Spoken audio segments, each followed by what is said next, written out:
Perfect. Thank you all for showing up to the RTI presentation. Uh, the components that we're going to be talking about today are just RTI in general. It's three tiers. We're going to talk about its purpose. We're also going to touch on PLOP, and we're going to, of course, go over a summary of what we presented in the entire presentation. Okay. So if you have any questions, please hold them to the end, and I'll be able to stay and answer those for you. Okay. So RTI.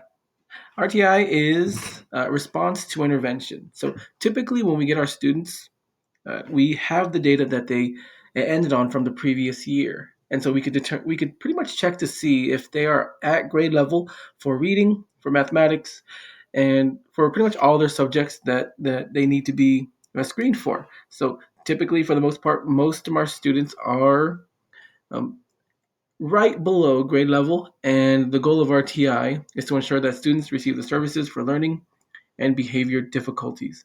So there are three tiers. The first tier is for students to, I'm sorry, for teachers to provide effective instruction. So some, in order for students to receive or to be input into special services, teachers need to provide excellent instruction. So before we can do that, we need to know where students are in their level of function for academics. And so we look at their previous year's scores, and it's very easy to get those. It's already in the data, so all we do is pull it up and check their level of function at the end of their previous year to see how they are doing at the beginning of this coming year.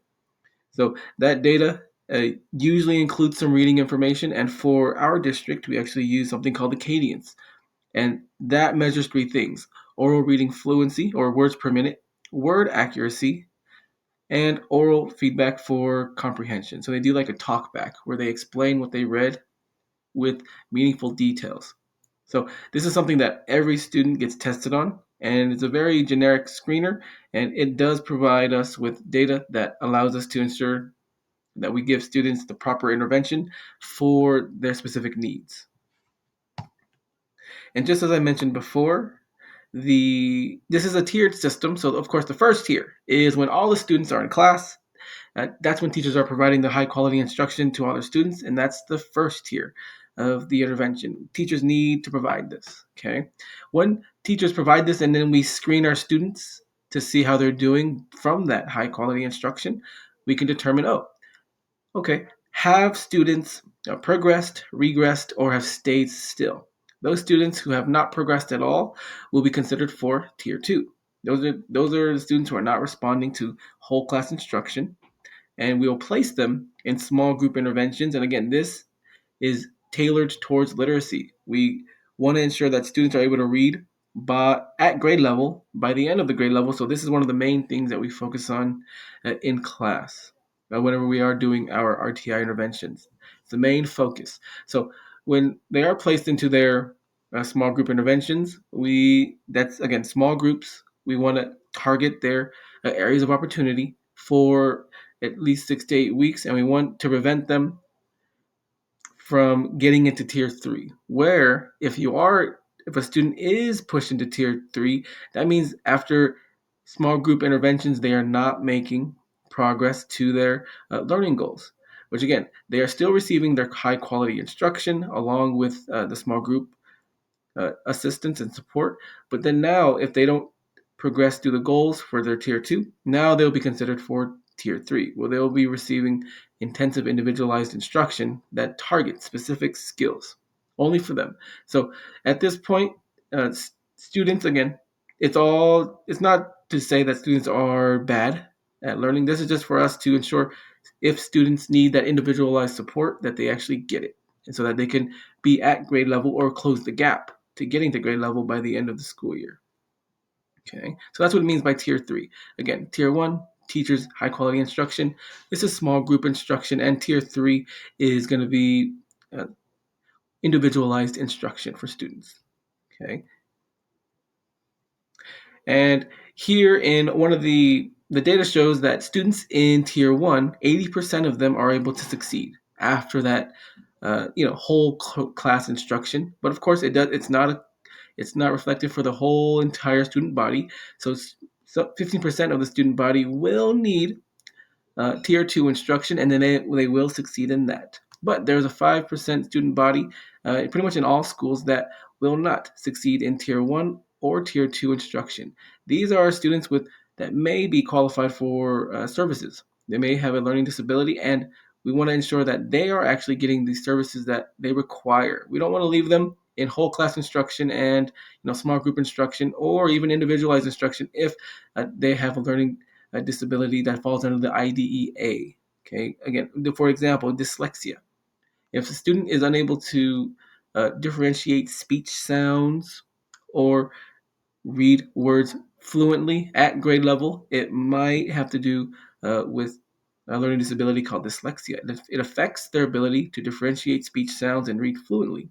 So, if students find it challenging to read fluently, they will eventually filter through tier one, tier two, and to tier three instruction, where pretty much our main focus will be when we do get through those three levels of intervention. And there will definitely be those students that will, no matter how hard they try, will either push a little bit towards the grade level uh, for literacy, but it'll be much more of a challenge for them because of that learning disability. Okay, so they'll be the ones that'll be eligible, that we will push for eligibility for uh, those services. Okay, and it'll be those students that are consistently getting into tier three interventions. And a plop. Plop is just a student's present level of performance. It's just how they are doing at that moment. So it's just it's a portfolio portion in their IEP, and an IEP is just an individualized education plan. So if a student is eligible, they will have pretty much a folder that shows their current level of performance for academics, behavior, social functioning, communication, and their physical skills.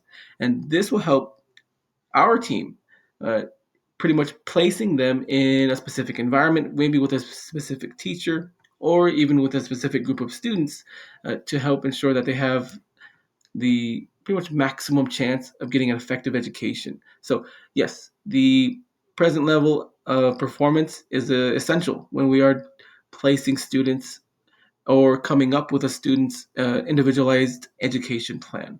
Okay, so again, if this, back to our example, if a student has dyslexia, where they're having trouble forming speech sounds and reading fluently, then again, we can best remediate that once we know that and have data to support, like, okay, words per minute for this student is below grade level, and you know, uh, the speech sounds are off for this student, well, then now we can remediate that with effective language instruction.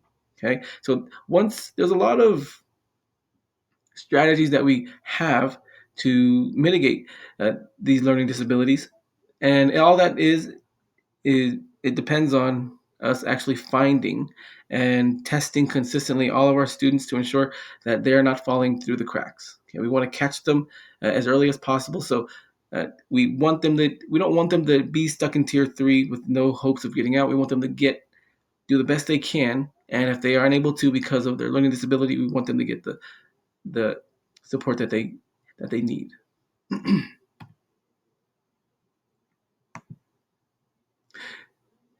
And of course, the data will be ongoing and it'll be about 6 to 8 weeks apart. And that brings up another thing. Current data usually is in cycles. These RTI interventions will last about 6 to 8 weeks. So again, it's about a month and a half of small group instruction or individualized instruction with specific learning goals. So they'll be focusing on one goal. And of course, if students are unable to make that goal within 6 to 8 weeks, we will then have to, continue with pushing them to tier two or tier three. Okay. And of course, if students are reaching tier three, we will be recommending them for our special education services. So we will provide a copy of the student goals with you so that you're on the same page and have aligned goals for our students. Students in the RTI need support and are not at risk, and they're not at risk in the fact that we know what the problem is and we have set goals, achievable goals for them to reach. Okay, so If students need support, we'll definitely be able to find out who and have an action plan for when they are in need. For parent involvement, there's a lot that parents that you can do to help us and help our students when they are just in need of some help. Some students just need a little bit more executive functioning, so just tell them, have a set schedule for them to read about 15 minutes per day at home, and that'll equate to 90 minutes per week if you're doing it six times a week. And so it's not too much per day; just a little bit per day will just help students get comfortable and get that routine down with reading. Come to your parent-teacher conferences. Ask your teachers about your students' reading level.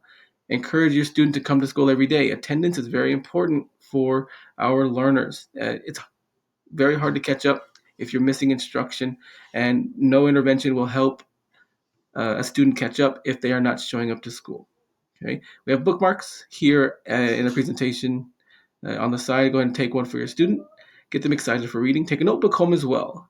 Have your student read 1 minute for fluency. This will help them get used to the way that they are tested with words per minute, and it will kind of let you know as well to gauge how they are doing in their grade level reading.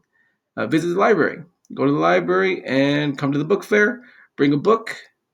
Report from your students. Read to your student. There are many ways that you can get involved with students. And again, for us as educators, we're very determined to help or to ensure students that are in need of help get the help they are looking for. So these are the small things that you can do to help give your student a positive uh, give them a positive mindset with reading and getting a structure involved with for them so that they can come to class not thinking of reading as a chore, something they can't do, but it's something that they're doing every day with you at home and of course outside with us at school. Okay, and again, if you have any questions about this presentation, go ahead and raise your hand and I'll be able to answer them. Thank you.